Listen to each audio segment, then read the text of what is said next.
every parish there was a hurling field and a recognised hurling field.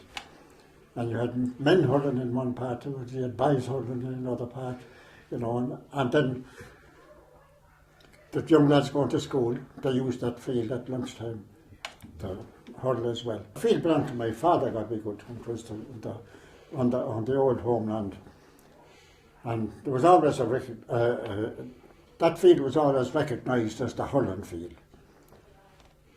And all the hurlers used to go there, especially in the summer's evening and on Sunday, you know, in the long evenings, and they'd be hurling there, and there could be 40 men hurling in it. 40 men, we'll say, and teenagers. And then in another part of it, you had all the youngsters, and they were hurling away. And up in the other corner of it, then you had the handball alley, which was done by local labour. It was a gable end of an old house that was on an outside farm. And my father got a crowd together, nearly all his own age. They drew the sand for it and mixed it and laid down the floor and sidewalls and all and made it fairly good. Where a rural area was concerned, it was fairly good, you know. You could hurl for the time, and then you could go up and have a game of handball if you wanted. And the handballers could come down and start into the hurl, and then that was the way it was. And of course then there was another crowd that were interested in the skittles, and they were playing skittles alongside the ball. And the fishing Kilkenny was always, it was always a free day for everybody nearly, and everybody went to the fish because there was Irish music, step dancing. There was always a hurling match, and of course that was the big draw for a lot of people in it. But some of the fish crowd, I think that man named Mick Bulger, he's a professor in the Christian Brothers. And I think Mick and a chap named Ned Purcell. And Ned wasn't a Kilkenny man, but he was a great man in the Gaelic League. So I think those were the two. They got the idea that if they got the old team, and then the team that won the 22 All-Ireland in 1923, for the fish in 1924, that they get a crowd for the match. No, they did, and they get the old crowd plenty time to do a bit of training, and they did. And Sim Martin and Doug Welch and all those fellas, they trained pretty hard for that match. Now I didn't see Sim Martin training, but lads told me that he did train, and trained very, very hard. Of course, there were some of them that were gone beyond training, but still they tugged out, you see. And the crowd went in, packed the place out. They had tin cans and that everything, and when the old fellas said, here's the ball at all, they were banging away, you know, making all the noise. But it was a really enjoyable day. And all those fellas, I don't think Ger Downey, the captain that the first All-Ireland team, I don't think Ger was playing that day. I'm not sure about that.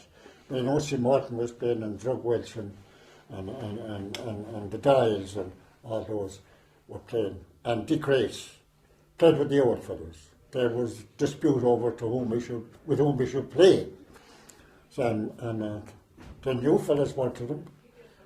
But the old fellows said that he had won 4 All-Irelands with them, and he was entitled to play with them. So they got their way. And he played with the old fellows. But it was great to see them all out. Some of them with fairly substantial tummies, you know. But the fish scored, anyway, the fish committee, they scored. The fish was held on the same grounds as the hurling pitch. You see, it all belonged to the show committee. And there were stands there that the show committee had, and they had oodles of accommodation in housing and all that. So that if the day was even wet, they could hold the competitions inside. And James's Park, that was the old, and it was a pitch that was always good, and it was always dry because it was sandy land. It was just on the Blowdown, and all that area, and that out to Freshwood Road and that area, that all was all sandy land, great land. So that in the winter time even it was dry.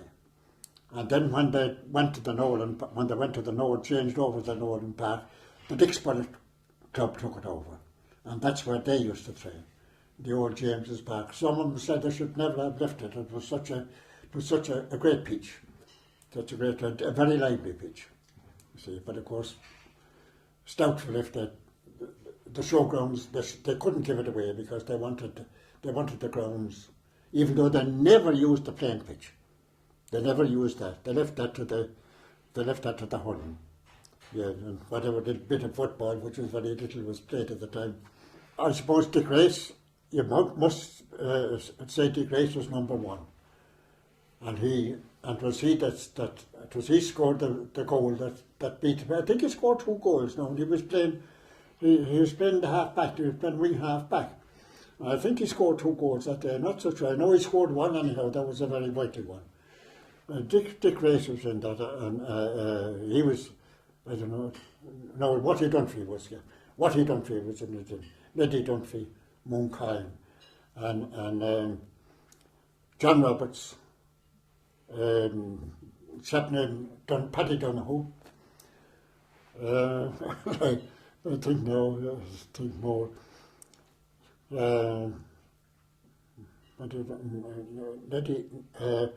Dexter Aylward. He played with Dublin, won All Irelands with Dublin afterwards. Dexter Aylward. He was down from I think he was in the. He wasn't in the guard at the time. He was down from Knockmylan.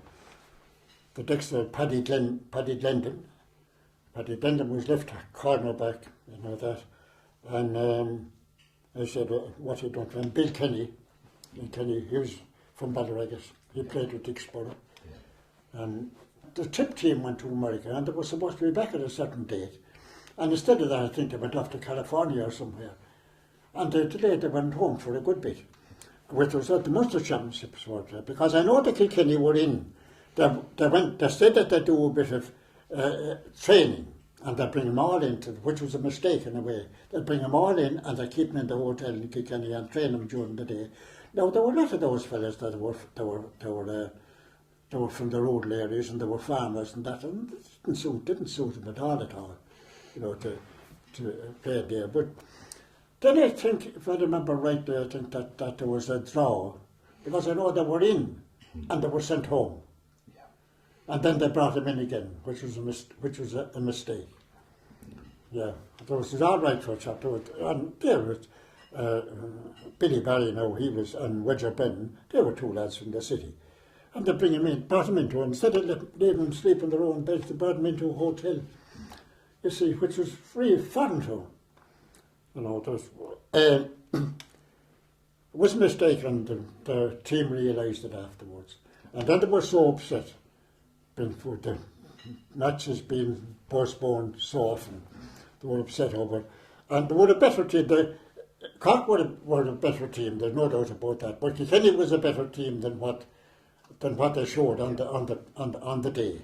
Shannon was captain of it, and Paddy Hayes, they call him, Hody Corn's brother, was in the goal.